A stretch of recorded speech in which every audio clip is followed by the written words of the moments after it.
We Oh back, y'all. man. What's good?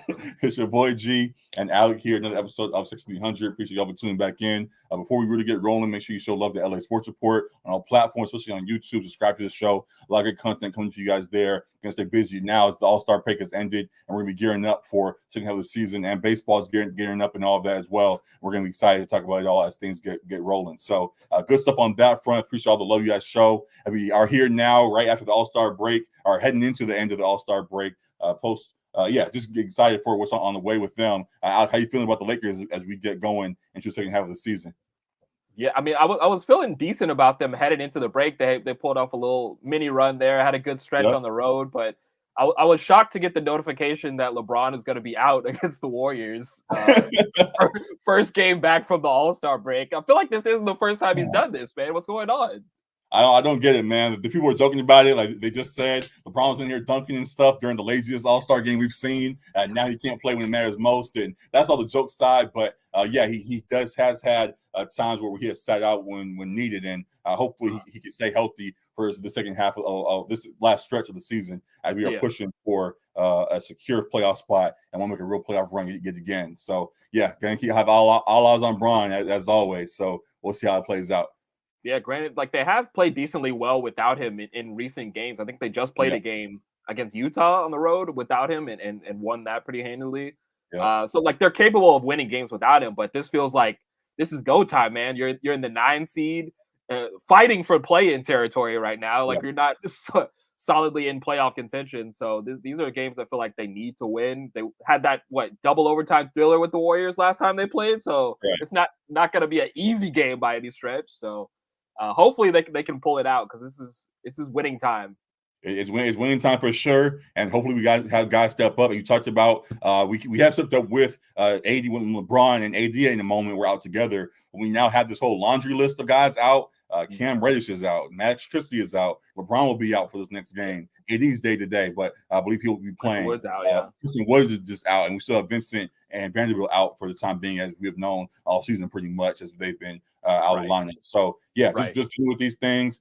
We talked about something I'll get to with the Clippers. They had interviewed James Harden today. I'll talk about it again when we talk about them also. And he talked about how the season's broken up into parts in a way. In the first half of the season, you kind of can just win based on just talent alone. But now, post All-Star break, it's about really refining the details and gearing up for playoff pushes. And if you're trying to do that, it's hard to do so when you have this whole list of guys out, including your main guy in LeBron. So we'll see how that plays out. And what are you looking? What to that point? What are you looking to be? Refined as we make this last stretch of the season. Just it's hard to see it when you, like you said, you have this laundry list of guys out. But I would just like to see consistency from the team, because that's really what's been missing. We've seen the stretches in season tournament where they're 7-0 and look dominant against pretty much any team they face, and then we've seen the games where they look like a team that's not going to make the playoffs against inferior competition. So like we've seen the high highs and the low lows. We have seen this team pretty much play 500 basketball.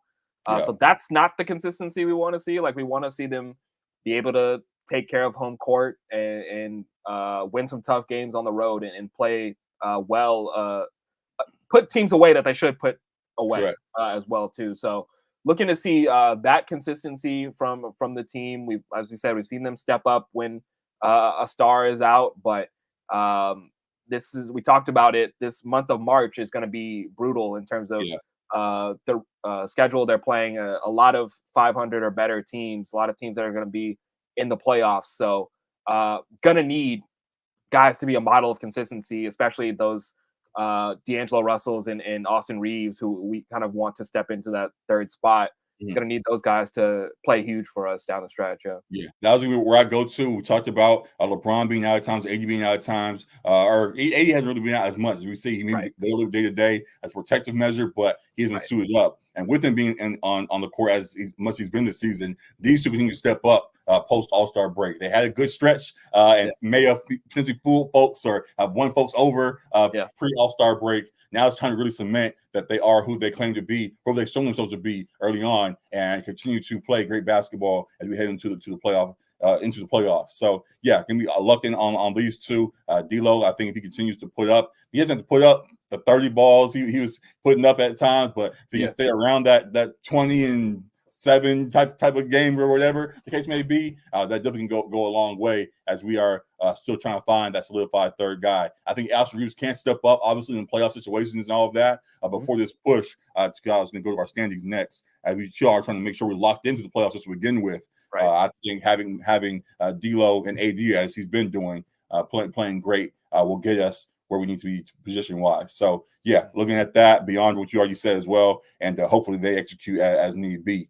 Looking at the things right now, anything stand out to you? Do you see us making any big jumps, or do you think we're going to kind of be around that 7, 8, 9 range for the long haul? Now, kind of like we've discussed, I don't see major jumps happening. Like I think probably in that 6 through 8 range is where we land. But no, I think it's a very hotly contested West. You see, majority of these teams have won 6 or 7 of their last 10.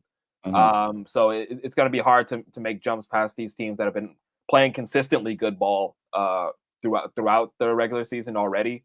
It's just going to be a matter of us being consistent and like I said, taking care of business against the teams we need to. But yeah, I don't see much of a jump beyond probably the 6th spot. Got it. Yeah, we'll see about that. I somewhat agree right now, which is tough because we obviously want to see them play be as high as they can. But yeah, the West is a dogfight yet again. A lot of good squads in there, and we'll definitely be locked in all the way. And we'll continue to talk about things as it goes on. Yeah, there's a lot of competition right now as you continue to look at it. It seems a little bit healthier this time around compared to last year. The Pelicans are still in it this year, or last year around this time they fell off. The Suns are getting their health back together. I think Bradley Beal is still out, but is on the way. And KD and D Book at least are playing good basketball. The Mavs with Kyrie this time aren't tailing off like they did at the end of last year. And then the Kings, I can go on another rant with the Kings a whole another day, but they are now sitting in a 2 seed or the 8 seed, but still have a lot of talent there that in a playoff situation you don't take lightly. So yeah, a lot of good teams are across the board. Of course, the top dogs right beyond that, but just of those around us, there's gonna be it's gonna be a dogfight for sure to end the season. So we'll be locked in about it. I'm excited to see what is next. Before I have my last question, do you have any other questions Laker-wise you wanted to address? I don't think so. The thing that popped to my head just now when you asked that is just questions in related to Darvin Ham and like his job security with finishing out this year. Like I think we've talked about it. I think he's secure for the rest of the season, but how they play definitely will determine whether he'll be back next year. I feel because like we've seen what they're capable of in making a Western Conference Finals last season with the majority of the same roster, but this year there've been obviously as there is kind of every year with Lakers fandom, there's just been a lot of questions about whether or not he should be the guy to lead this team.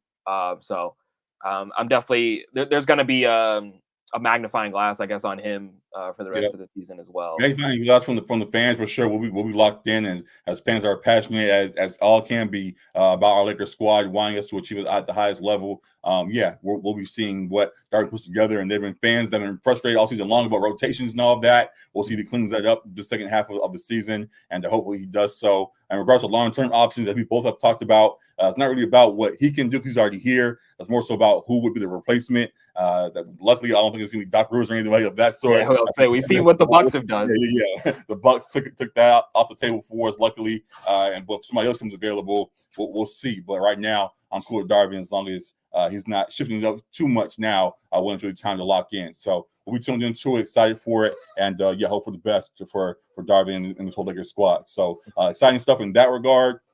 On a lighter note, somewhat, we are big music fans, as you can see. I got the bouncer behind me. We had interviews with people, and the Thug Life is a reference to when Jeff Perlman was on, and he brought up the Thug Life album, and I went and got it. And we'll talk about that next time he's here. But in somewhat similar fashion, just today, J. Cole dropped a little preview to The Fall Off, and on the song, he said the fall was like Hove dropping Reasonable Doubt last. In the same way, do you think LeBron still has another great effort in his career left for us? You think LeBron still has another great run for us in these playoffs, or you think we've already seen him reach his peak?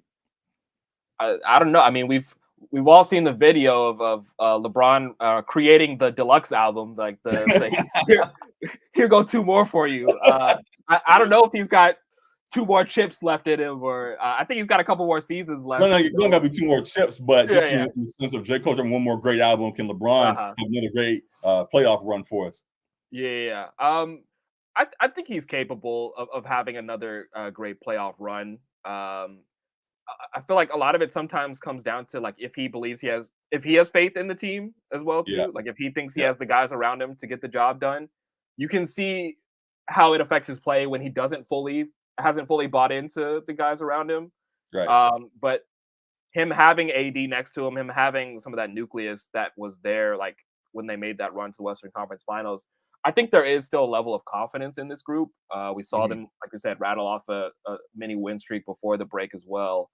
I think he is capable, even at the ripe age of 39, of making another playoff run.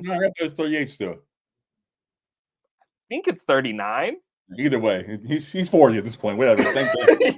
27. It don't really matter. Like he's been beating Father Time for years, but you can see he's old and gray. He's got the gray in his hair and his beard and all that, but he's still playing like an All NBA level player at his age. So like I think he is definitely capable. It's just a matter of like where the team kind of sits come playoff time. Yeah. I'm going to carefully say no. Here you go betting against legends. And it's not I don't fully want to bet against legends, obviously. Like betting against Brady, man. Over the last, like the tweet was from a decade ago, oh, LeBron's 30 now. We're not going to see this for too much longer. Really, this may be. I'm not really going to that extent, but just in the sense of we saw LeBron try his best at least to put his best foot forward. Even just last season, we made a heroic effort. He did his best. He put his best foot forward, and after, at least in that last game, at least he put up like 40 in the first half, and it was like, all right, bro, what you want me to do? Like, what you want me to do? So I think just based on what we last saw from him, just he's getting better, might be a little bit better paced. I know he started off early on the season and was playing a whole lot. That seemed to slow down a little bit during the middle of the season. Right. He may have his legs under him and be able to make a better push. And we now have guys who are a little bit more experienced, at least from our main 6 or 7 rotation guys. And we'll see if anything else can be added to it to make a real jump. But yeah, I think just as a result of just what we've seen before recently, how runs have gone. I don't know if he has enough necessarily to make a whole finals run. We can get a couple more social performances individually in the midst of that. So hopefully I'm wrong in that, and I'll take the L yet again. I was taking the L many times with LeBron now in the latter part of his career. But yeah, just from what we've seen, I respectfully can't quite co-sign that like you did. But, again, hope I'm wrong. Yeah, I understand where you're coming from. I think just to be clear, like I don't think the Lakers make a championship title run this season. Sure. But I do think LeBron is still capable of being the 1B or whatever, like on a championship team right now. The West is loaded, and I think the Clippers and Nuggets are a little better than them. But I do think LeBron is still capable physically of being that guy, like on a championship run. So it's a couple minor tweaks that the Lakers have to make for next season. But yeah, that's what I'm saying. So yeah, we'll see how that plays out. That being said, we do still have high hopes about this season. Though we are staying in the 9th spot and have been kind of mid or whatever we're going to say throughout the whole first half of it. We do see how, if things work out as need be, that maybe to the question, maybe LeBron's the one that makes a special run. Maybe it's AD that steps up and claims that truly 1A finally takes over the keys. Yeah, in these playoffs, and LeBron can be 1B, and that ends up being special and gets the job done. So maybe we can add a little caveat, and if that's the case, then so be it. But yeah, still rooting for these guys for sure, and hope for the best for them as the season plays out. And we'll be tuned in for it all season long. Of course, we'll be back each week talking about it all. To that point, we're now back with games finally happening again. We're gonna get to this by this time next week.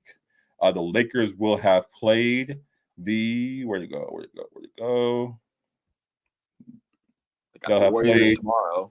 Warriors tonight. By the time many folks see this on Thursday, on Friday they have a back-to-back against the Wemby and the Spurs. LeBron wanted to get his legs ready for Wemby, I guess, for that match. I guess, man. Sunday they then play the Suns. Then Wednesday they play the Clippers, which is going to be a fun one. And we may be back by Thursday when they play the Wizards and the Nuggets on that following Saturday. So for the next 3 or next 4 at least, how you see the Lakers games playing out? Yeah. It's interesting, like with LeBron sitting out against that Warriors team. Like, I honestly like might pick the Warriors in that. They should definitely beat the Spurs, like no question about it.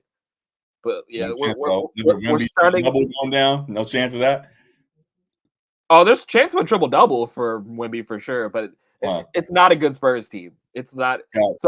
If they lose that game, honestly, like it might be an overreaction, but I think it's like sound the alarms type stuff if you lose to the Spurs when we're coming down the stretch and need to win these games. I think the real test of the next two, obviously, they're the better squad, Suns and Clippers. The Suns are currently middle of the pack, but very respectable with MVP-esque players with KD and D Booker over there. We've seen them play up to these teams. We've seen them compete with these teams. Played up to them. But now we're gearing up in the second half of the season. The Clippers, like I just talked about earlier in the question about James Harden saying this is the time they start cleaning things up. With that in mind for them, we'll talk about more in a second. If they have that mindset, going up against them now in this context, it'll be another test to see where Lakers truly stand against the upper echelon in the West for sure. So we'll talk about that. And you see the Nuggets later on too. We'll surely readjust them when it gets closer to it. But the Spurs can be where it's going to be. We've seen how we play up and down against squads. It's important to win the game because of standings, of course. But I think the real tests obviously are the better squads following it Sunday and Wednesday. Yeah, for sure. And it's nice to have teams like the Spurs and the Wizards in there sprinkled in, so you can hopefully get those definite wins. But in terms of those 4 games, like from what I've seen from the Lakers, it feels like another 2-2 kind of thing. They've been playing a lot of 500 basketball. I think they're all winnable games with the talent we have on the roster, but that's just not what we've seen from the Lakers to this point this season. So I would say 2-2, like optimistically 3-1. I think there's no way they go 4-0. Yeah. But so I'll say 2-2. Hate that we had to feel that way, but still we can find some positives in that. 2-2, 3-1 would be great, and hopefully it plays out as such. And we'll be back. We'll be back a couple of times over the next week, possibly Friday. Then also we'll be back on schedule potentially on Monday or Tuesday to talk about things again as they come around. So great stuff with the Lakers. Again, for those tuning into this segment on YouTube, make sure you subscribe to LA Sports Report on there. Definitely appreciate all the love that's being shown there, and across all platforms you guys can tap into on IG, Twitter as well. A lot of good stuff going on across the board. So good stuff with the Lakers, and we're going to talk about them as things play out. Now going to the other side of crypto for the moment before they get their own stadium. James Harden and Clippers right now are still finding their way, sitting amongst the elite of the Western Conference and playing good ball. I mentioned the Lakers reaction that James Harden had a pre-game interview today ahead of their game against the Thunder coming up soon. And he talked about how the second half of the season is really about gearing up and making sure everything's cleaned up and refining your roles as you head into the playoffs. And excited to see what that means for this squad that already seems to be clicking heading into the All-Star break that we just saw. So good stuff with them. And what are your thoughts on the Clippers right now as they make their push for the playoffs and all that? Yeah, I was listening to a little bit of Podcast P at work today on my lunch break, and they were asking Podcast P himself, Paul George, whether they're asking him like whether it was hard to like not look ahead to the playoffs when you have a team that's been playing like first seed in the West type ball, and obviously your ultimate goal is playoffs and potentially winning a title, and like he kind of was agreeing that like yes it is hard, but like seeking to focus on, like Harden said, like fine-tuning things essentially, and having that continuity. Like he was talking about how they've been able to develop that chemistry off the court as well, just with their recent Grammys road trip, and that was crucial to the team. And I don't know if PJ Tucker and Bones Highland were a part of those outings. I hope so. Go ahead. I hope they were, but it sounds like the team has found a groove and is really enjoying each other on and off the floor. which is key and crucial at times like this, where they've kind of already, you could say they've already peaked in a sense, and they kind of just want to maintain at this point. But yeah, like I'm looking forward to seeing them down the stretch, still playing great ball and fighting for the top seed in the West, because I think they're definitely capable. And it's just going to be about, I think, managing guys' bodies as well too. Like PG is still dealing with the groin thing, and Kawhi had a little injury maintenance before the All-Star break. Even though when he was asked about it over the All-Star break, he was like, "What injury?" like he forgot that it was listed with the injury before. But yeah, I think it's just gonna be about maintaining what they've already developed, and then just sharpening, as you're saying, fine tuning things. Yeah, definitely that. I think Kawhi's injury is the same as LeBron's ankle tonight. I think it's just one of those protective things, just for his own good. But yeah, definitely, I agree with you that excited to see how they continue to sharpen things as they go along this season. To your joke about PJ, PJ actually is back with the team. I guess he's in OKC and has rejoined the squad. So if he at least has figured out how to manage his frustration and can be back with the team and provide good energy as he does, that definitely continue to go a long way for this squad. Because as you said before, when we talked about them, just it's important beyond the court just to have everybody just on the same page right now. We have a good thing going. Let's not have anybody disrupting the peace right now. Right. Make sure everything is flowing smoothly. And he seems like he has gotten back in sync with everybody else as well. And hopefully it plays out well for him, which is because he has his goals, obviously, and then for the team as they have had things rolling in the right direction too. So definitely we'll be tuned in to that part. And in regards to Bones, would you make any move or do anything about that further than continue to sit him down until he gets right? Or could you see him just cutting ties at some point? Yeah, I was gonna say it's crazy though. We got to be on PJ Tucker watch right now. We have PJ Tucker updates. He has rejoined the Clippers.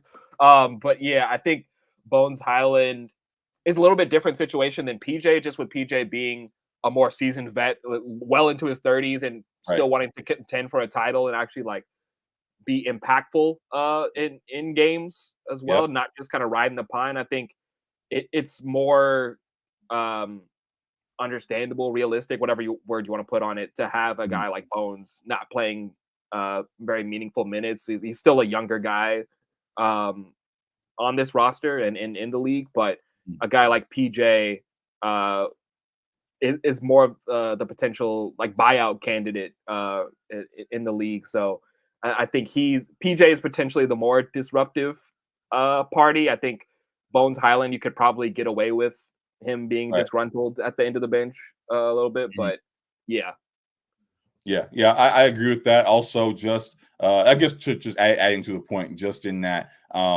we can use him when we need him. Like for some reason somebody starts to fall, or we need more minutes from somebody else, injury or whatever. You can step in. You actually get good minutes from a guy who is a respectable talent at this point. So him sitting at the end of the bench for the time being may not be to his satisfaction, but works out for the Clippers right now, and hopefully everybody can be, again, we pointed out, on the same page as it goes along. Also, while this is up, just something that came to mind, as I said before, we're live on YouTube, we're live on Twitch, we're live here on Twitter too. If you go to the Live on X page and you scroll to the side, you should see us there as well, live, and you can click into it, and we're right there also. So for those tuned in on YouTube and Twitch, tapping on Twitter as well, and you can see this and joining the conversation either way. So a lot of good stuff going on there. We'll tune into Clippers as things play out. Anything else you want to address real quick? I don't believe so. No. I was gonna say it for later, but we'll go ahead and talk about it real quick right now. A flashback to the old Clippers. What do you think about Doc Rivers and JJ Redick fighting right now? It's been a very, very interesting timeline the last couple of days. I guess this is what happens when you got the All-Star break. You know, you got a couple of days in between games happening.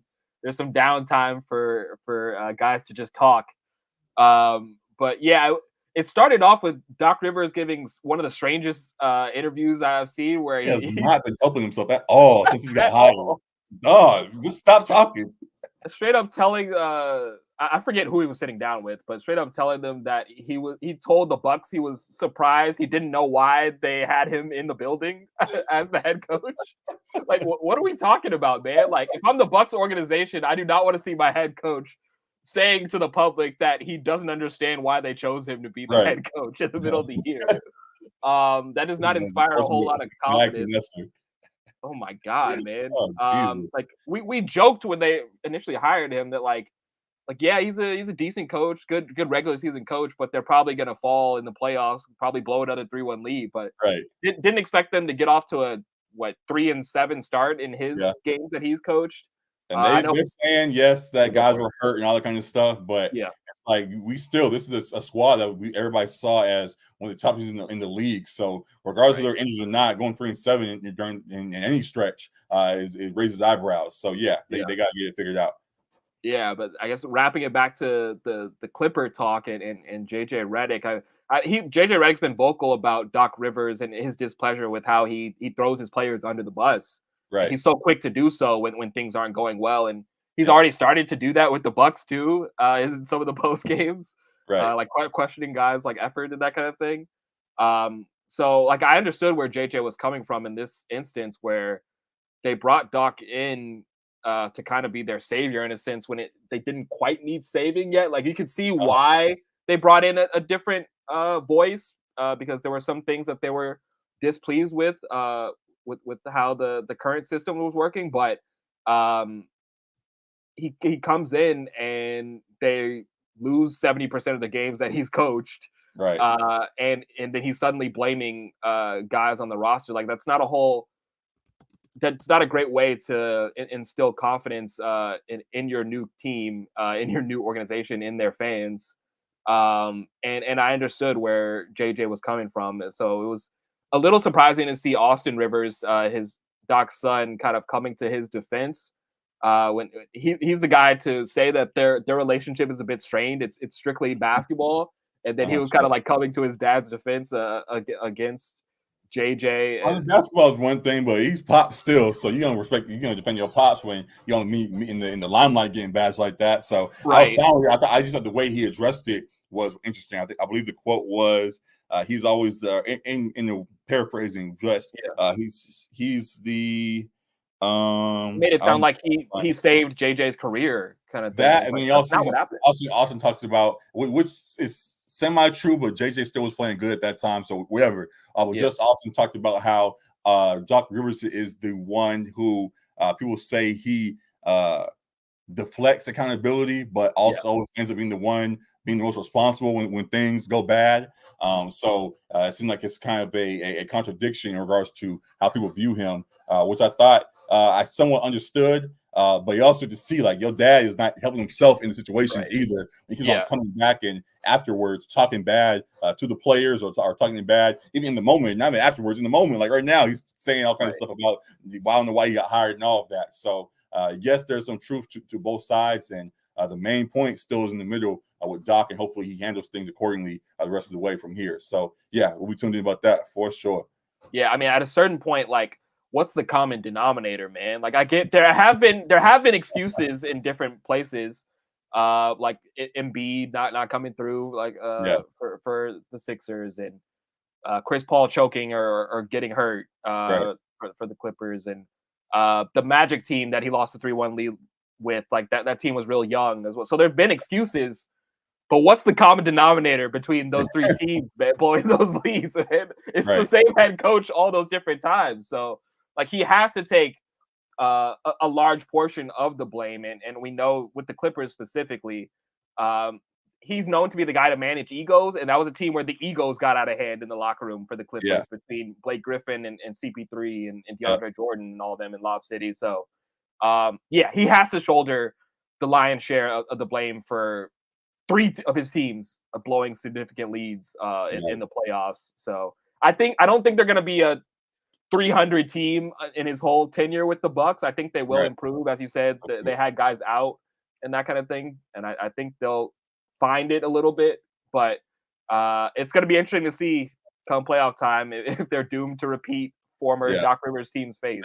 That first round exit better not happen. I'm telling you, it'll hit like crack on the timeline. My goodness, they better win some games. So we'll be tuned in for it. Back to what's going on right now. Hopefully, or potentially, it'd be nice to see them match up with the Clippers right now and in the finals round. I think that'd be a good one. Though we all pick the Celtics to be there. Could be fun either way, and we'll see what Clippers can do to make sure the other ones, at least on their end, to deliver and get there beyond what Doc's doing in Milwaukee. So fun stuff ahead for both squads. We tuned into it all as we did on the other side with the Lakers. By this time next week for the Clippers, they'll have played the Thunder tonight, as you guys are all about to see. They'll play the Grizzlies, the Kings, and then the Lakers on Wednesday. And we'll be back by the time you guys are here for the Wizards game on March 1st. So for the next 4 at least, like Alec, how is it going to play out for the Clippers? I think it's very possible that they could win all 4, but I think I'll say 3-1. Yeah. Grizzlies are a definite. I think they beat the Kings. It's not like a walking over them, but I think they beat the Kings. And I think they beat the Lakers too. So the Thunder, between like the Thunder and Kings, I think they drop one of those. But I'll say 3-1. Yeah. That sounds right. You hope for 4-0. This is a squad who, unlike with the Lakers, who we're hoping for 2-2 at times, and 3-1 is a blessing. I think this squad 3-1 maybe low for them, and 4-0 really truly can be attainable. So they can push for that. All these teams are very beatable. I think this is, one of them chances they could take advantage of the inexperience of the Thunder, whatever the case is, as folks talk about, and hopefully Harden and Russ and all these guys that are returning back to OKC. They all got OKC ties. Go back over there and make them remember why they were so heralded on that team for the times that they were there. So we tuned into that. 4-0 does sound right, and we'll see if it's correct when we return next week for the reaction. So again, good stuff there. Again, make sure you show love on LA Sports Report. A lot of great stuff going on all platforms there. Make sure you subscribe to the YouTube page, and we'll be back with more great stuff there as things go along. So good stuff going on in crypto with Lakers and Clippers. We tapped into as things play out. Going on from there, I think the last thing we want to get to, we already just Doc and what's going on with him. But in regards to what just happened, we talked about before it, but the All-Star game happened, and it happened. I don't know how you feel about the All-Star game after witnessing that dumpster fire, many people are calling it, on Sunday. Yeah. How I feel, I should have had you pull up the meme graphic, but what happened to the game I love, man? That's how I feel. We had nearly 400 points put up in this game, and it was probably one of the least entertaining All-Star games we've seen. So if you're Adam Silver, more points does not mean better basketball. Just so we're clear. You got Cat in this picture. He had a quiet 50 points in this game where he was just stat padding, but he was putting up buckets at the end of this game where it really wasn't close for the longest in the second half. It was like a 20-point game for the longest. And it was surprising too, because it felt like the West had a more stacked team, but then looking at it, the East had a lot of those young guys who actually were trying to go out there and put up points, whereas that's how it goes.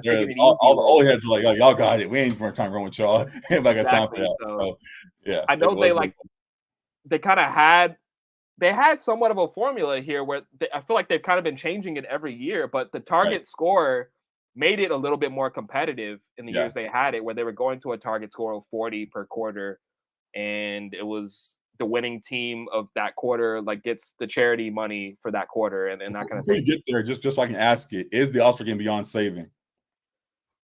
It is if the players don't give a shit. So we saw that tweet where it was like Iguodala and Larry Bird and who was it, Dr. J?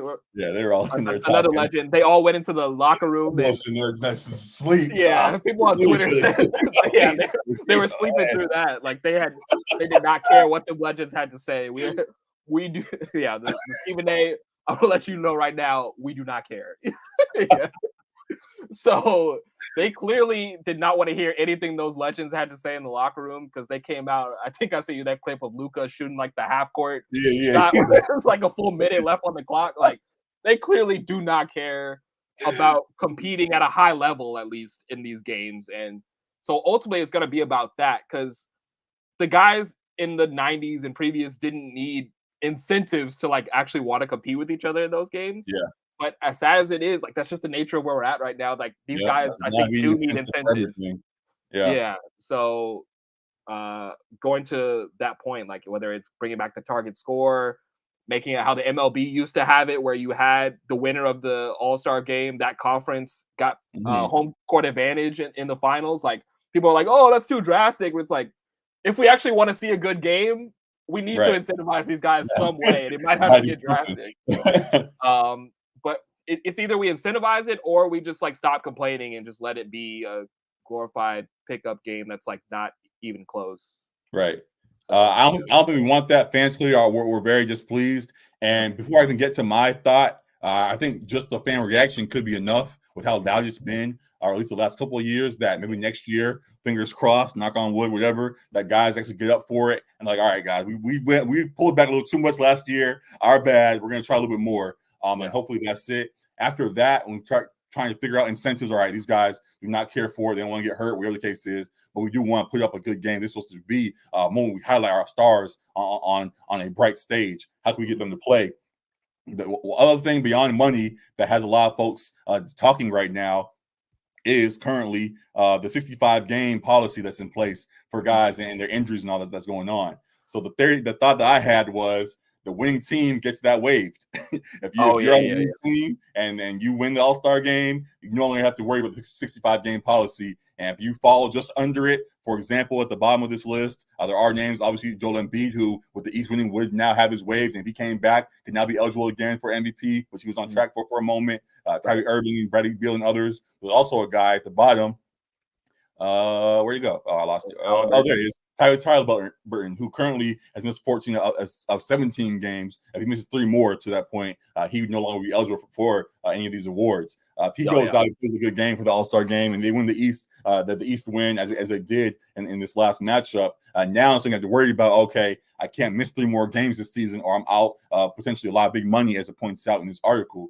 If now I can take a little bit more time and do what I need to do and still be able to cash out at the end of the season, as he seems to be in line to do, whether he plays a whole lot or not with an impressive start. So I think that could be a big incentive. We'll see if that goes on the table for them. We'll have this posted, and we'll see if somebody gets catches wind of it. Who knows? But yeah, I think that could be a good one to really get these guys active again, because it seems to be the biggest debate so far, at least this season. So that they could help. Any thoughts on that?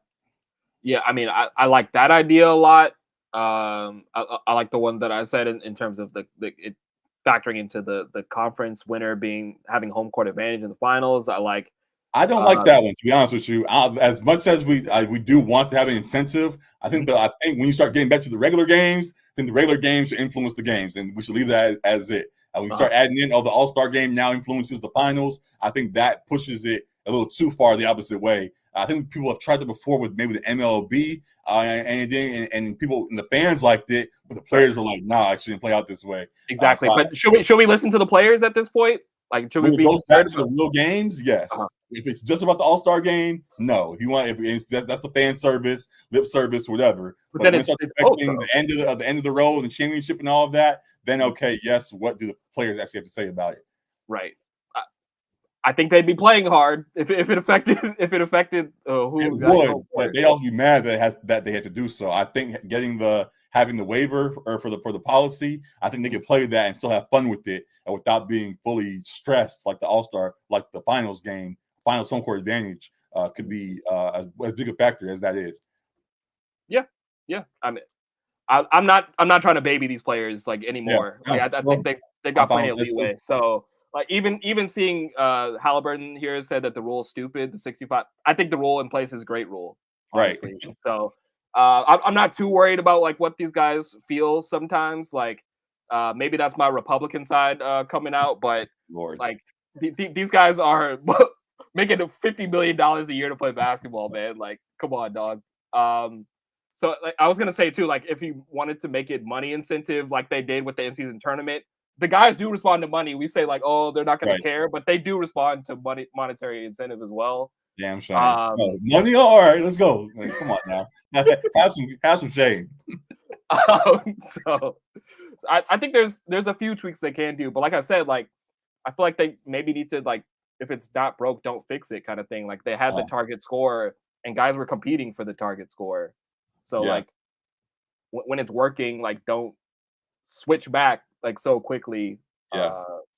If 1 year it doesn't work out the same. Mm-hmm. But like they went back to the East versus West format, which people wanted, and it was a pretty uneventful game. Like I can't pull up for you like a memorable moment from the game right now, just off the top of my head. I mean, I will say that Dame's 50-footers or half court, whatever that was, were impressive. But outside of that, I got nothing. I guess but him and Steph did that a couple years ago too. Sure. So yeah, it is it beyond saving? I don't think it's beyond saving. I think they've had formulas in the past that they've just gone away from, and there's a lack of care from some of like the current era of stars. I don't know where that switch happened either. Is it the current era or the older era? Because I feel like it was like you said, the West was all the old heads and they came out and didn't try, and the East young guys were all trying to prove themselves and they played. Current era of superstars, I guess, like the grandfathered in stars. So like the LeBron, Steph, like those older stars. Yeah. Not like the young guys. Like the young guys clearly like were still like hooping, but yeah, I mean, like nobody really wants to play defense either in the game. Yeah, it's just so to the question, is it beyond saving? Like I don't know where the switch happened to where like it became cool like to not compete in the game, because like you see the clips of Kobe talking about how like him and Chris Paul like would take it like super seriously like each year, and the years before them like where guys were competing like it was a regular season game, maybe not quite the same intensity, but the games were close and like everyone was into it. So I'm not sure where that switch happened. Yeah. The interesting point too with that is these players are very much online and they all have their own podcasts and in the media game and all this kind of stuff. It's like the media and the fans and all these folks care about the All-Star game and want this to. So I don't know where the cool thing is that they're getting it from to make them say, "Oh, I shouldn't try in this game." Beyond injury, yes, I know the injury part plays its part. But there's also, like you said, it seems like there's a cool factor, like, hey, playing serious in this game is corny or something like that. I was like, I'm really getting that from when there's so much noise everywhere about wanting to see guys actually put up a good effort. So you're missing something, and somebody can whoever is on that cool side that I'm not tapped into can get these guys playing again. But yeah, you got to fix it some way, because what we saw on last Sunday, it wasn't up to par for sure. I don't get it. And then you have LeBron after the game like saying that like we have to like figure something out. There was several players like we have to figure something out as far as making the game more competitive. It was like he was in the game. Guys are playing in the game. Yeah, what are you talking about? So yeah, I don't know. I don't feel like it's beyond saving. It's just like it's a matter of getting the guys to buy in. Yeah, and I think there are tools that we have to make them buy in. Yeah. To that point, that's the one rebuttal to one of the rebuttals to my idea is like this. They could have tanked the All-Star game this year just to say, hey, well, if you guys waive the 65 game policy, we'll play for the winners, and they could be their cop out or something like that. They just got to work it out one way or another. And what we saw this year can't continue to happen, because we want to see these guys play for real. Both in the dunk contest is not too cool for nothing either. We see when guys put their best foot forward with the Aaron Gordons and whatever. Like a lot of the creativity has not been up to par in recent years either. I don't think it's necessarily even a star thing either. I know Jaylen Brown came out and tried to do a little something, but a little something didn't quite connect with the fans. I think just we haven't had too many new high flyers coming to the league in the last couple of years at least. That want to participate in the dunk contest. So beyond Mac McClung. Beyond McClung, right. So I get more guys in the league that are flying around, and all of that. I think the All-Star weekend can still be saved with the right energy. And we'll just keep hoping. Didn't Ja put like a teasing tweet out about him doing the dunk contest? I think stop that if you're not gonna do it, man. Well, matter of fact, we're live, but let me find it, because he did say something. I think he just put like an emoji or something. Yeah, it was some emoji or something. But I think for him it's a little different, because I think that could definitely get him back in some good graces without season going. So we'll see. He did this. Somebody please pay Ja $1 million so he could do this contest. See where the money resides is where these guys is at. But I hope even beyond it that he, being one of the young high flyers, could be one of the big stars that beyond Jaylen Brown, respectfully, that could come in and really revamp this dunk contest to back where we remember it to be. People talk about it. I don't want to fully put the blame on LeBron, but Stephen A. and others talk about how it used to be damn near rite of passage for all the stars. Like you had the Dominiques and Dr. J's and MJ and Kobe and all these folks that were doing it. And then kind of post LeBron, it faded out. And he teased it a couple of times and all of that too, but never actually did it himself, though he will get in game at plenty of times and throw some down for us. But hopefully some of these new stars get back to it and make it something worth watching going forward. So we tapped into it all one way or another. Go ahead. I was gonna say we got to get some like make the dunk contest cool again hats or something like that, or make All-Star fun again hats, something like that. Make All-Star great again. It's too close to MAGA. That S is too much. It's close. Pushing it. But I get the sentiment though. So we tapped into it. We'll talk about more as things play out. Good stuff there. So those are the three real topics we wanted to really address today. Right. Outside of that, we kind of freestyling. We have our chill pods each week at the end of each week. Now the rest of this is going to be that. Any topics beyond what we discussed that you want to get to, Alec, or you want to kind of just get to some polls and the trivia stuff we do and get out of here? Yeah, no, I think the major one was the Doc Rivers one, like beyond the Lakers Clippers stuff. So we addressed that already. Yeah, I think we're good. That I also mentioned to you that where'd it go? We saw recently that there's gonna be a No Bull tour with some of the guys from old Bull squad going out doing a tour to rebuttal all the stuff from the Last Dance doc that came out during quarantine a few years ago. How you feel about Scotty? Who was that came on stage? And long going on a tour to address the rumors. Wait, who actually was that in the middle? Now I'm forgetting. Horace Grant. Okay. I see came on stage too. You messed me up. I know. I mean, it's funny. It's funny because both those guys like don't even look like NBA players anymore. Like they look like former NFL players, like former linemen or something like that. But I mean, we know like how the relationship is between Scotty and MJ, so he disagreed with a whole lot of what was portrayed in that doc, even though he was in it himself. But right, what was portrayed? I was like, wait, what's going on here? But he disagreed with like I guess like the narrative that came out around it from the doc, and he's in his later years a LeBron supporter now. Like he's jumped ship from being the MJ supporter to the LeBron supporter. So it makes sense that they would go on this No Bull tour. It's very funny that you do a response tour to a documentary. Response tour is crazy. They say a lot of people want to ask us about the BS documentary. The person that's the voice of the people right now, Shannon Sharpe, I thought would have been a good voice instead. They could have pulled the Club Shay Shay and just had one YouTube video go up and that could have addressed it. But a whole tour, we'll see how that plays out. That might be MJ's response. That might be MJ's response. MJ and Club Shay Shay will break the internet. That's a fact. Oh my god!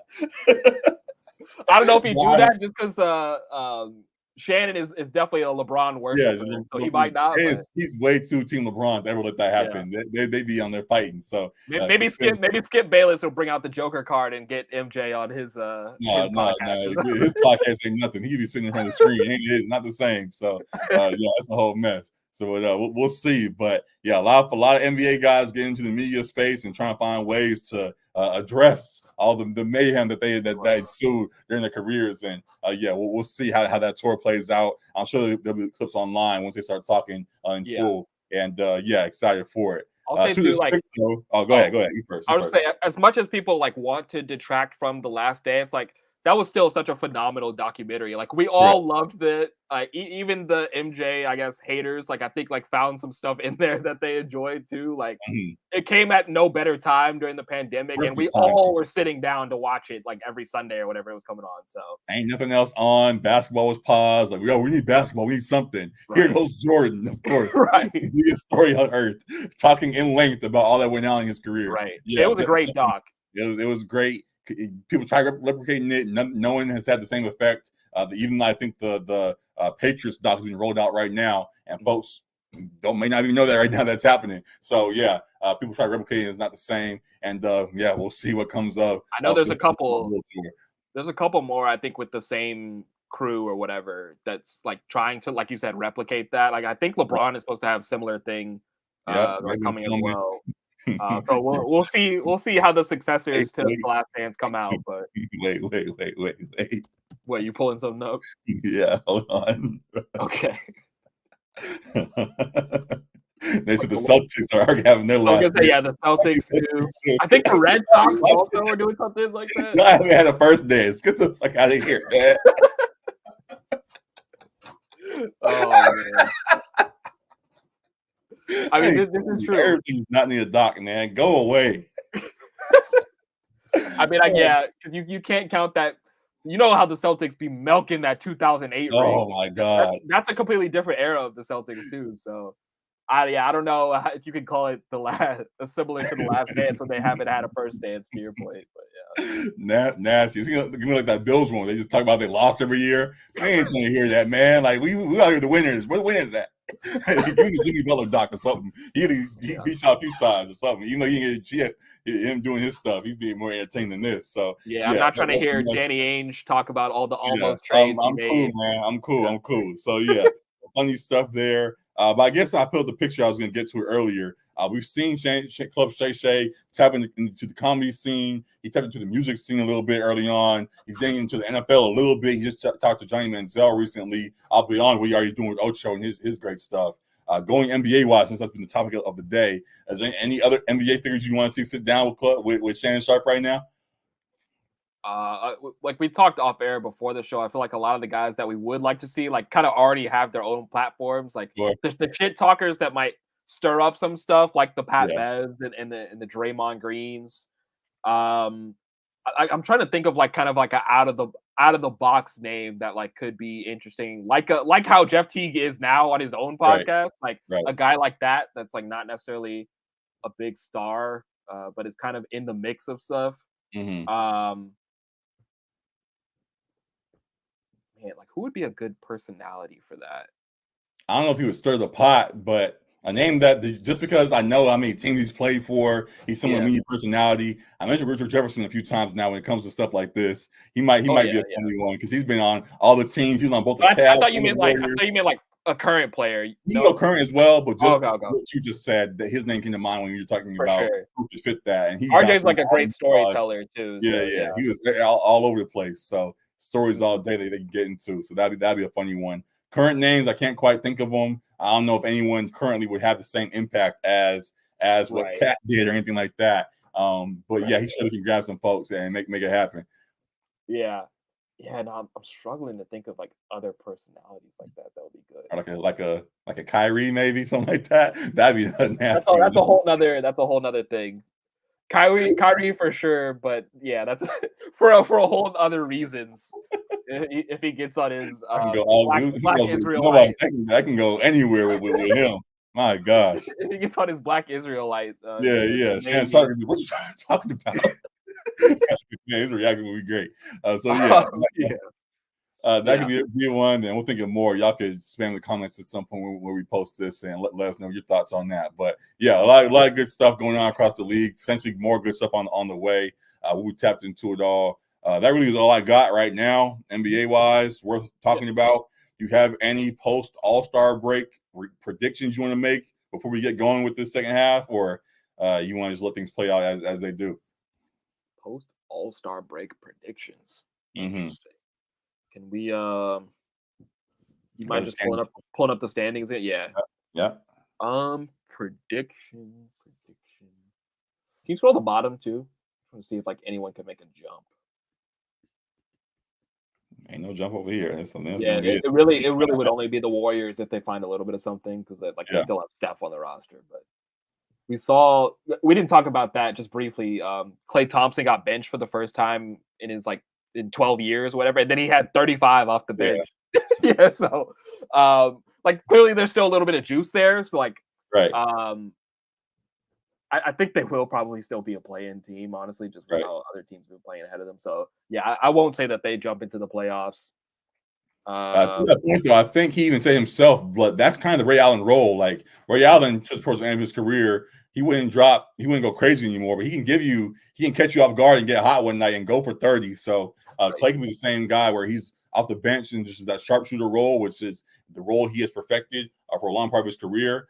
He could do that, and then at times get really hot, and all of a sudden be an X factor for a series. We saw infamously Ray Allen saving that Heat team during their finals a while back. So he still, definitely can find ways to greatly contribute as his career plays out, though it has not quite been what he had envisioned at first.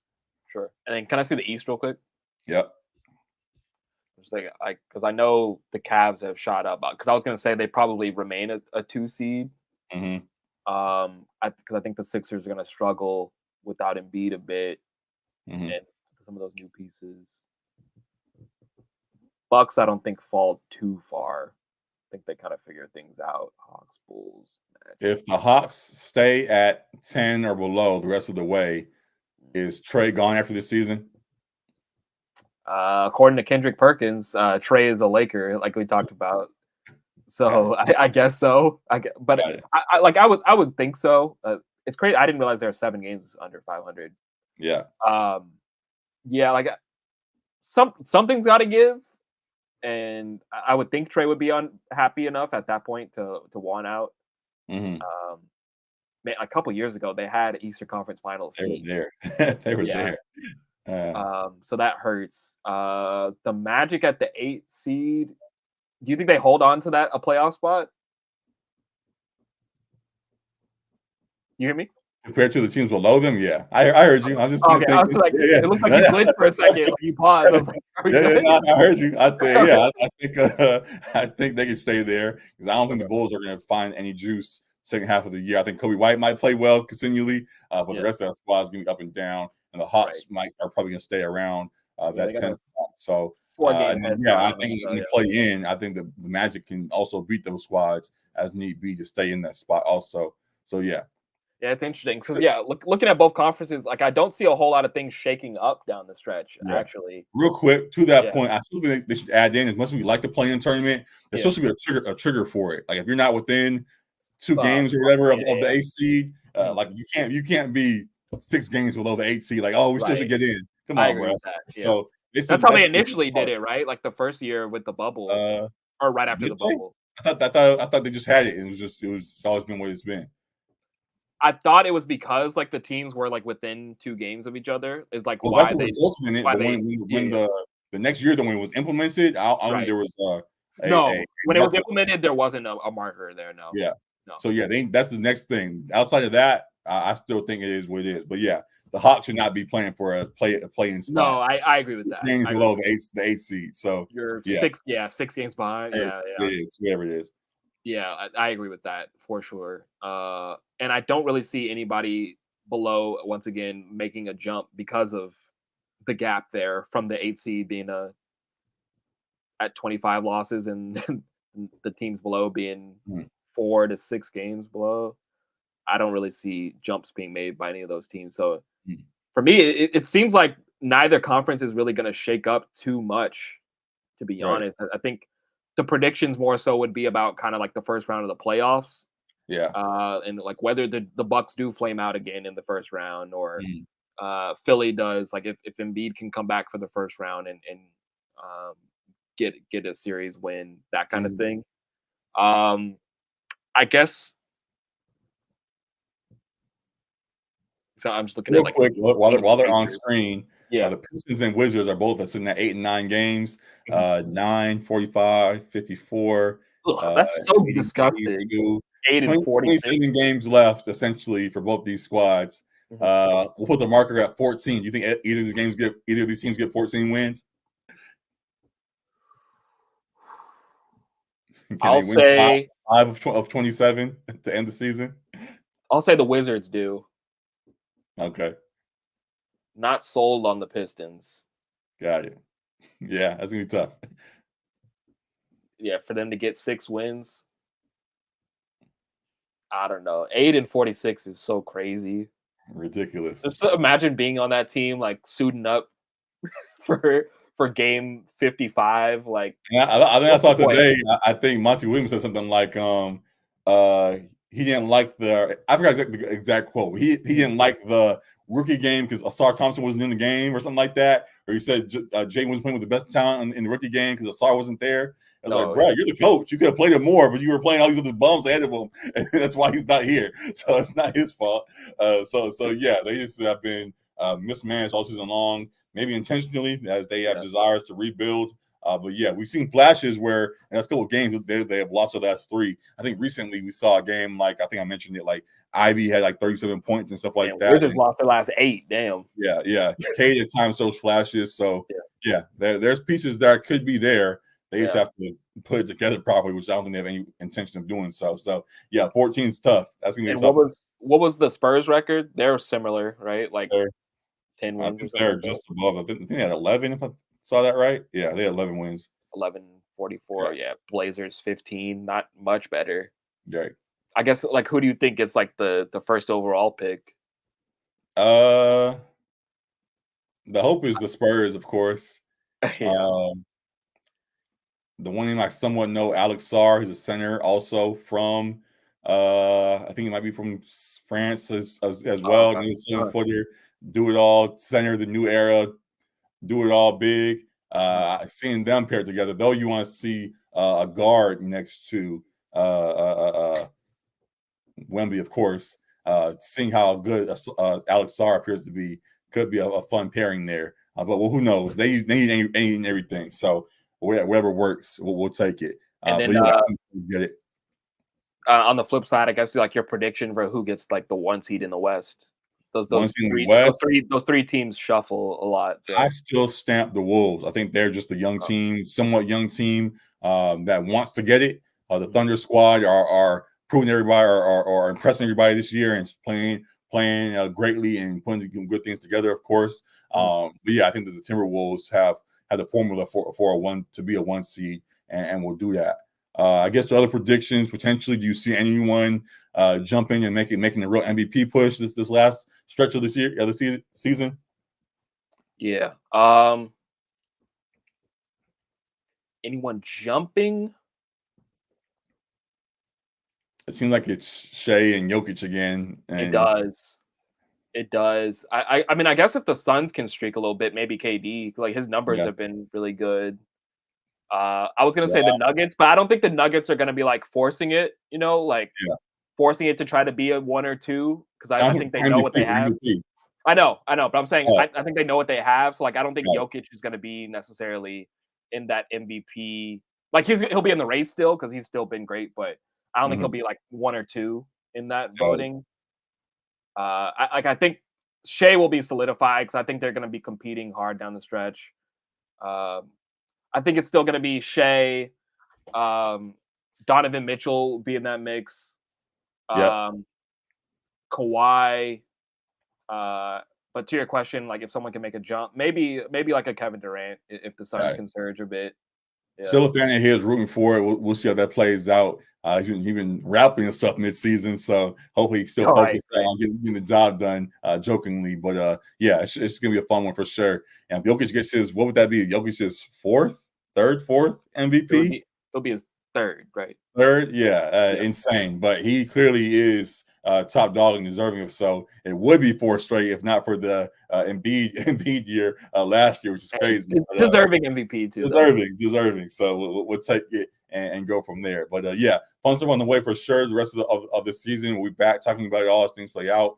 That's really all I got at this point. We'll do a couple quizzes and call it a night. I call game it is.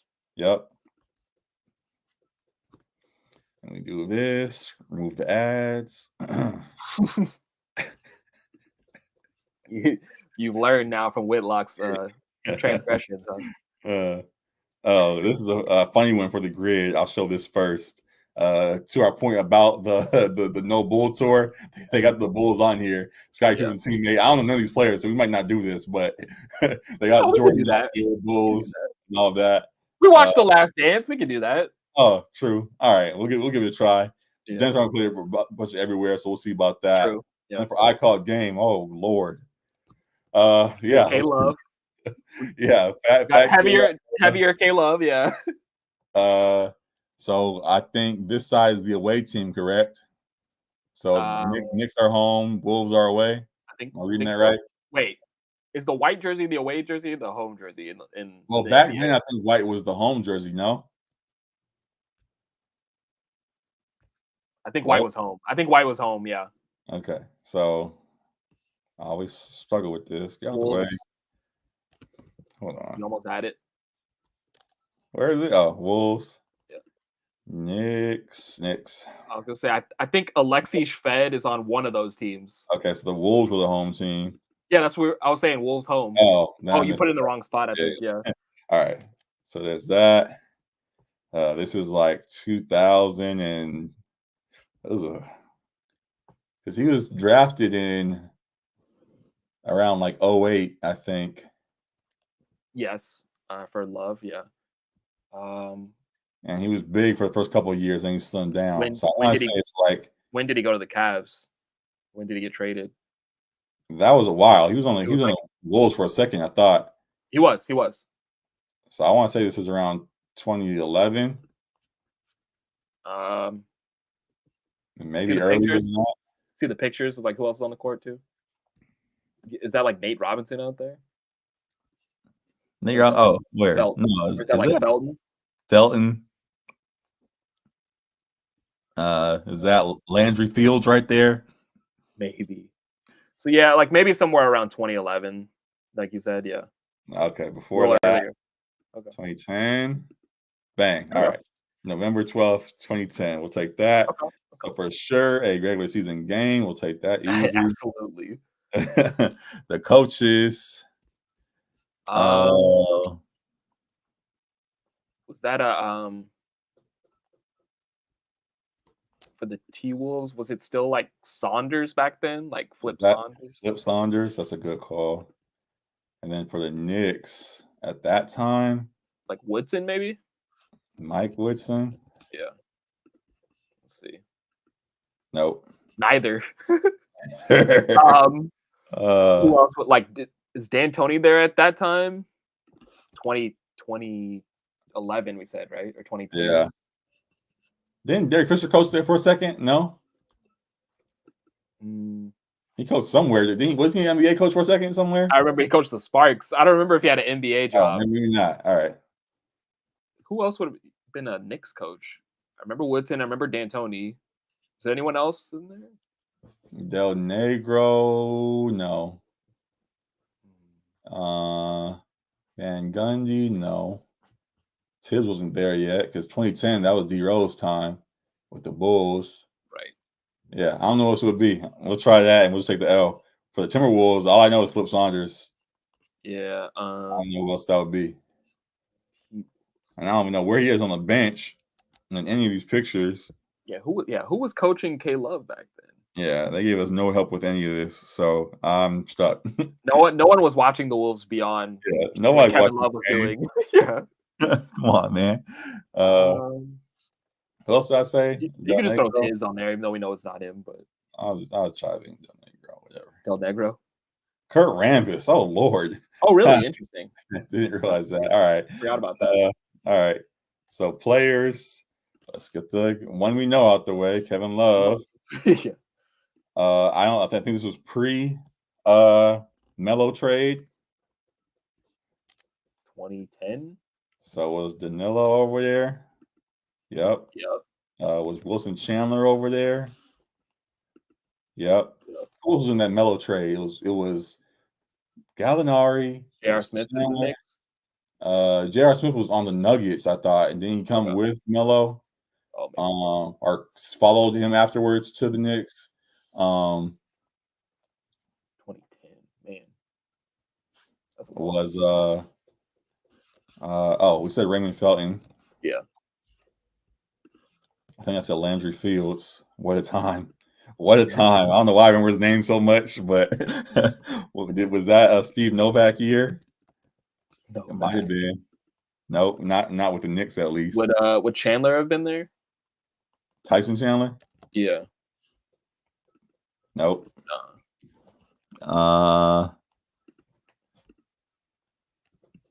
Who's that? Who's 23? Nah, I can't think of who that is. Was Shumpert there? Shumpert might have already been there. Yeah. Oh no, he's 2011. Okay. Who's 4 then? Who's this right here? 4? I don't know. Yeah, I got nothing. Casual right here, man. I don't know what to tell you. Was this an Amari year before he left? Was this an Amari year? Maybe. Yeah, there was an Amari year. All right, so we got 5 there at least for the Wolves.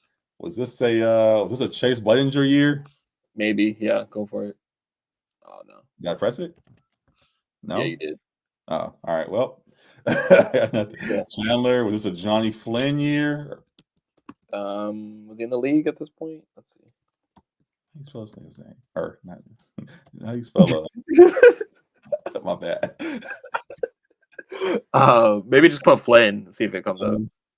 Oh, Johnny. No H. No H. Dang, 3 years. Gotta be right.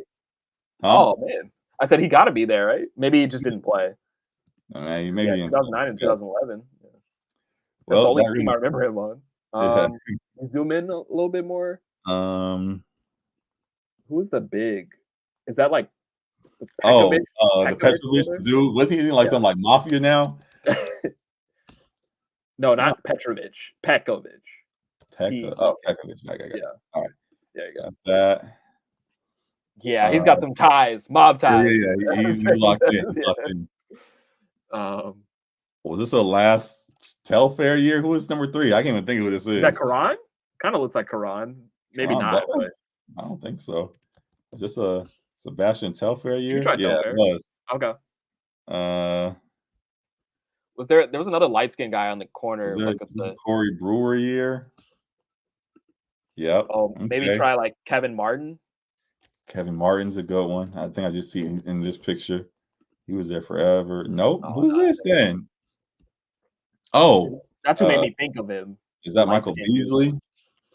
Oh, maybe. Yep. Yeah. All right. 1, 2, 3, 4, 5. Need one more. 11. Who's 23, dog? I know it looks like Lou Williams or whatever, but he wasn't on the Knicks. No. That's not. I don't know why I think that's Mozgov. That's not Mozgov though. Oh, that might be. Go Mozgov. Go Mozgov. First year on the. Oh, all right, we got it. We got 11. All right, I'm just gonna take the 11. Yeah, unless you got your name with their out. No, submit. Right, I hate both these teams. See all players. Yeah. Tolliver, Wes Johnson, Costa Kufis, Sundiata Gaines. I don't know that name, but I remember the name once I see it. Who is Lazar Hayward? I don't know him. Come on, man. Anthony Randolph, Tony Douglas. Oh wait, no, I think it's somebody else. Tony Roden was the one that was nice. But yeah, we got the names that we would get. Yeah, these other names, there's no way. Yeah. Yeah. All right, last shot. No clue. I guess Kevin Love. Oh, he was Kevin Love. Okay. We'll take it. All right. Cool.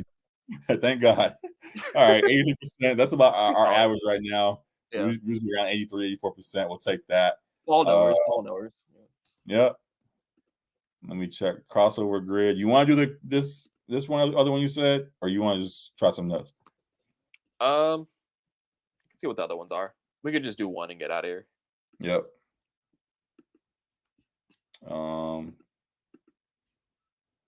Why is this not loading? I didn't do anything today.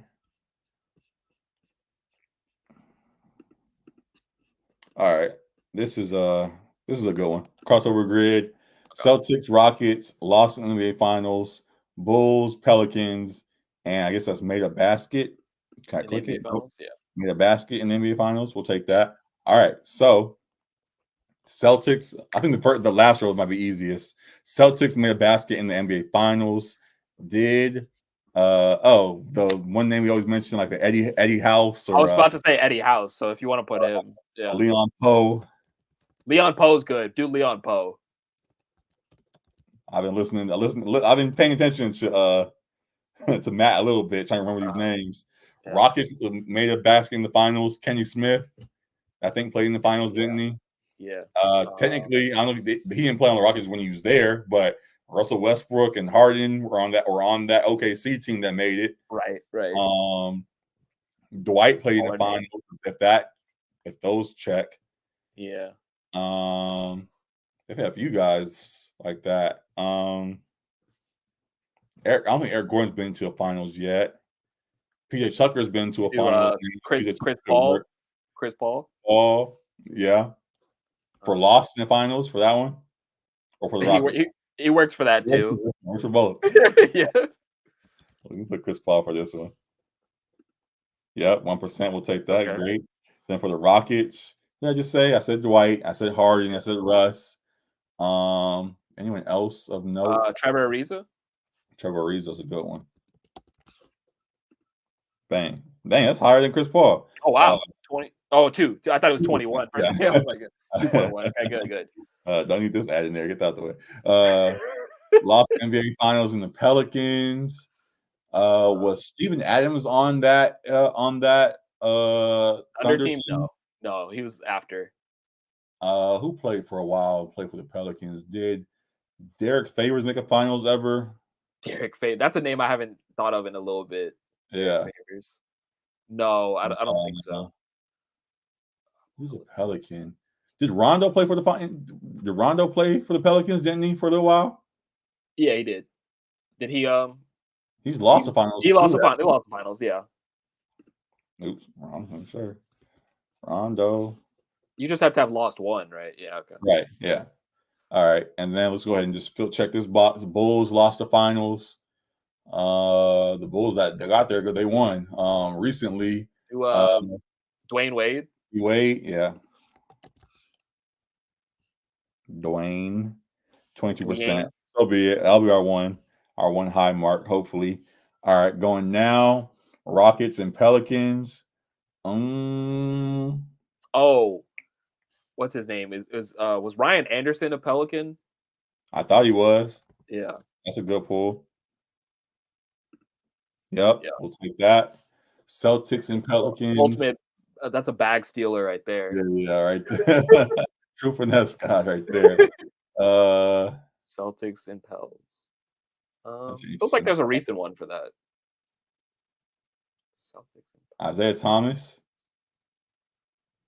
He wasn't on the Pels. He wasn't? I thought he had a short stint there, like after Lakers. Oh, like a 10-day or something, maybe? Yeah, like maybe. Oh, he might have. He might have actually, yeah.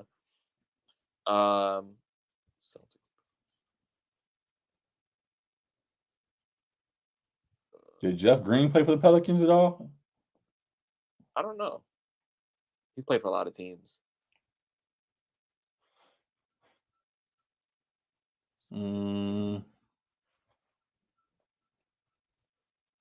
Matt's not even. Where's Matt at? This is our. We need him for every Celtics one. Yeah. Celtics Pelicans. I'm gonna try Isaiah Thomas because I could have swore he played 5 minutes for. Make sure it's the right Isaiah Thomas. Bang! There you go. Yeah, I didn't remember that. All right, cool. Rockets or Celtics Bulls, Rockets Bulls. Tyson Chandler played for the Bulls early on, and then played for the Rockets. I thought towards the end of his career, maybe, if I'm not mistaken. That might be right. I'll take that chance. Yep, bang. Celtics and Bulls. Who would that be? That's another Rondo one. That's another Rondo one. I don't think we can use him twice though. No, we can't.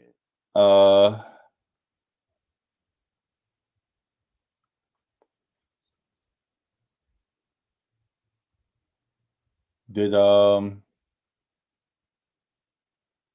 Taj Gibson ever played for the Celtics? I don't think so. Jamal Crawford never played for the Celtics. Nah. Did Kirk Heinrich ever play for the Celtics? No. No? Damn. No. D Rose didn't. Joakim didn't. Recently, DeRozan, Drummond didn't play over there. Oh my gosh. I know. Celtics Bulls. Any guards? Any shooters? I know. Oh, did Matt get in the chat just now? Oh, Nate Robinson for this one. Nate Appreciate Robinson. that. Let's see. Does that work? Maybe. Bang! It did work. Okay. All right. We were stuck, man. We'll take it. We had everything else, and then that one we don't know Celtics, we know Lakers, and then all that. Edgar. Man, we needed that one. That's a good grab. So good stuff there. Crossed off one grid. Won't do hoop grids today because hoop grids is all the old bulls, and we always barely know guys right now. So not gonna waste our time trying to go back to the old days with them. But you guys can check that out and let us know how you guys do with that. Just as a last hurrah, just for the sake of it. If this immaculate grid is good, we'll do it. If not, we'll get out of here. Your call, yes or no? 5,000 plus assists. Clippers and Thunder. We can do it. All right, let's try to do this real quick then. 5,000 career assists. We did good on the crossover grid, pushing over to immaculate grid, and we'll get out of here with this one. Let's see how fast we speed through it. You want to put a timer on, or you want to just knock it out? Just knock it out, yeah. Yeah, we got 9 guesses. So 5,000 assists. We also got Chris Paul for the Clippers there. Yeah. Thunder 2 would count technically. Right. Russ, of course. Harden, I think, may be at that point now. Russ, just with his longevity, I think we talked about with his stats. He's definitely got 5K. Yeah. Past 5,000. He's like at 8,000 or 9,000. So yeah. So yeah. He'll be the obvious one for Thunder 5,000. He'll obviously for Thunder. We put for Clippers though, right? Oh, you want to flip them? Like put Russ there and put CP in OKC? Yeah. Okay. Yep, 9%. Wonderful. And then Chris Paul for the Thunder. Bang, 16%. We'll take that. I'm sure it's a whole lot higher flipped. Yeah. Right. I was thinking of like, do you think like Jason Williams got up to 5,000K? 5,000. How long did he play? Jason Williams or he played 12. What was that? 12 years? I feel like he should. It's possible. Gary Payton, maybe. Gary Payton, I would say he played a long time too. Yeah, I think he got past 5,000. Either one of those, I'm open to. I think probably Gary Payton is safer with him playing longer. Yeah, 8%. We'll take that. Then to players, we got the Wizards and the Mavericks up top. Then you got the Heat, Clippers, Thunder going down. That's going to be tough. Mavericks. I think Cephalosha is a Wizards Thunder, right? No. Oh, maybe it's not Wizards then. Well, it has to be not Wizards because he's that's not right to me though.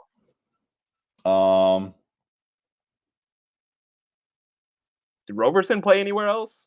Did we see him play anywhere else? I think that was it for him after OKC. Yeah, his fall off was crazy. He lost his shot, and that was it. Gortat for the middle. Gortat. You said his fall off. He entered himself into that whole JJ Redick. The Doc Rivers thing. Yeah. His picture is crazy. He looks like he's got ties too. Yeah. He and Pekovic are 1-2 punch. Mavs, DeAndre Jordan, the infamously. Didn't he finally go to the Mavericks at some point, or no? Yes. He did play for the Mavs at some point, didn't he? Yes, I think so. Yeah. They stopped him first, and then he eventually left and played there for a little while. Oh, yeah, right? I think so. I think I'm with you. I swear he did. It was there, then he went to the Knicks after that. He played for the Nuggets too. Sixers. Yeah, okay. He's been like a journeyman suddenly, yeah. Right. Mavericks and Heat. Did he just officially retired? Did Hassan Whiteside play for either of these? I don't think I know he was on the Kings for a second, and then he went to the Heat and he really found it. But then after that, I can't remember where he went. But I did think he played on a few squads. I think he was on Mavericks for a minute too. Yeah, I don't think the Mavs. Yeah. Damn, that was a good one. Yeah. Mavericks and Thunder is tough. Mavericks and Thunder. We could have put Russ for that one too, but that would have been a bigger name for for Thunder. Wizards. Thunder, Yeah, Wizards and Thunder.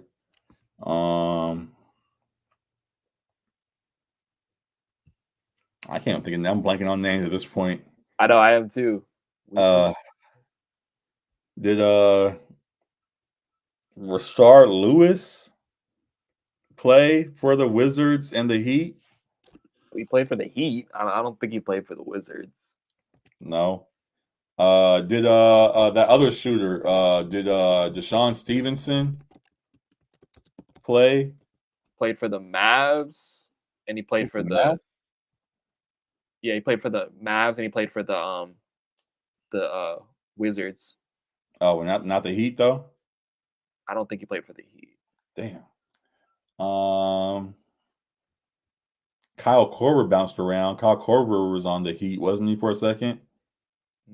Not the Heat. Not the Heat. No, he was on the Cavs. He was on the Hawks. Mike Miller, maybe is what I meant. You say Mac Miller? No, Mike Miller. Oh, Mike Miller. I was like Mac Miller. What? Respect to Mac, man. Don't do that. Mike Miller. Okay.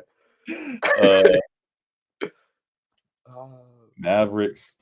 I'm stumped. I'm stumped. Dang, I didn't realize this one was going to be as tough. Actually, the Thunder don't have that many players in their history. Yeah? Right. I guess you could kind of use Seattle too, if that may be. Did Ish Smith play for any of these? I think he played for the Wizards. Played for the Wizards, but I don't know about the other teams. Did who got traded like 10 times in one day? Did Luke Rittenauer play for Rittenauer? I think Luke might have played for the Wiz and the Heat. I think maybe the Wiz and the Thunder. I think he definitely played for the Thunder because he played for the Sonics. Rittenauer. Okay. I don't know about the Wizards though. You could try it. I think he's the guy that got traded like 4 times in one All-Star break or something like that. He's getting traded to a lot of teams. All right. That was my big guess. We had 2 guesses left. We got 2 left. One of 2 at least. One of 2 at least. Who else on these Thunder teams, man?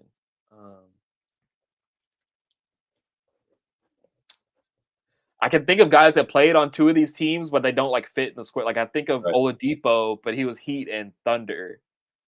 Right. He didn't play for the Wizards though. Oladipo? I don't think so. No. He played for the Pacers. Who did he get traded to? I don't think he played though, so it doesn't matter. Oladipo. He got traded somewhere. Did Kelly Olynyk he played for the Heat, didn't he? Yeah. And then he played for the Wizards, maybe? No? Olynyk?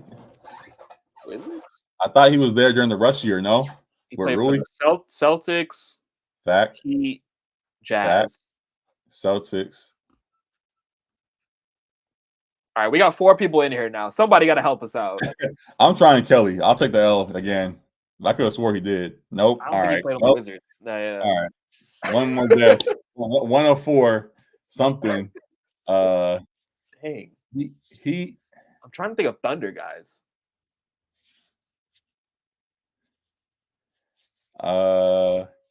Did Big Perk play you anywhere? There's Jeff Green. Did Danny Green ever play there? I don't think Danny Green did.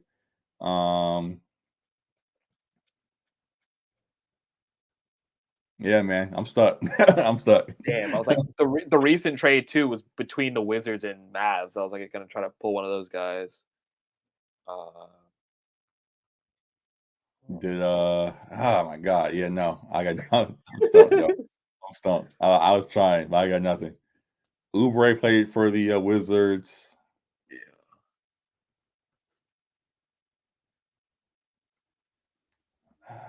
Yeah, bro. I'm good. If you got one more, I'm trying so hard. I'm good on this. Get out of here. Shit. Maybe.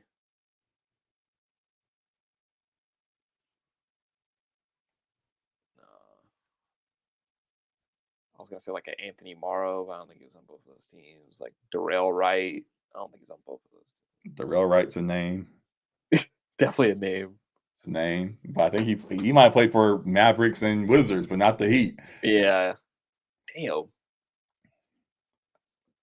I need one good guess. Did Matt Barnes play? No. Trying to just use ESPN people. JJ Redick? No. Herc? No. Yeah, man. That's all. That's all you. That's all. I got my 5 in.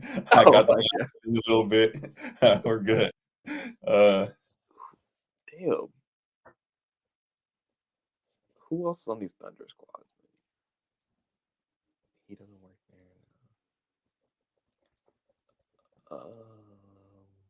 there. Did Norris Cole play for the I thought of Norris Cole too, but I don't remember him on other teams. I thought he had a moment on the Mavericks. Maybe I guess I'm tripping. Yeah, bro. Right. I got nothing. I remember Drew Gooden on the Wizards, but I don't think he played for the Heat. I don't know why he reminded me of Donyell Marshall. But I don't know where he played at. Did Caron Butler play on 2 of these teams? Caron might have played for the Heat and the Wizards. And that'll be our final guess. Is that what you want to go with? Not really. But I don't know, man. You can guess it. I pushed it. He did. Okay, we got it. There we go. Here. We'll take our 7 or let's see who they got down there. 6 of 9. Who else was there? Shawn Marion, Juwan Howard, Davis Bertans, of course. Bertans. Should have known Bertans, man. John Wall was a good one. We already had that space, but yeah. Yeah. Juwan Howard. Chris Paul was 60%. Russ was 30 when they flipped it. So yeah, we did the opposite of that. So we'll take those. Shawn Marion. We could have got Shawn Marion, but he was behind. Yeah, I blanked on that one, but so be it. But yeah, I would not have got Juwan Howard. He was a little bit too old. Yeah, sorry about that one. But good grid today, good episode today, good talks.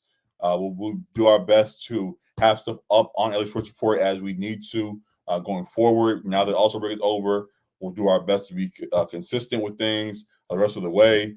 We'll add some more college basketball talk as things get geared up for the Pac-12 tourneys on the men's and women's side. I want to talk about USC and UCLA a little bit. We'll talk about NFL stuff as news breaks. We're hitting the one dead period of NFL season. Usually it's an all-year thing now with how stuff goes, but right now, pre-draft, it's the same conversations in a cycle, and we've already done them 10 times. So not like NFL stuff right now, but NBA aplenty, baseball stuff we'll get into a little bit. I'll be honest, already being uploaded on there, and we'll have some fun things continue to go on here as we build this thing up. So appreciate the opportunity as you guys do. Make sure you follow us on all platforms. Make sure you follow LA Sports Report on all platforms. We'll see you guys again real soon. We appreciate y'all, man. Peace, man. That's it. Call it a night.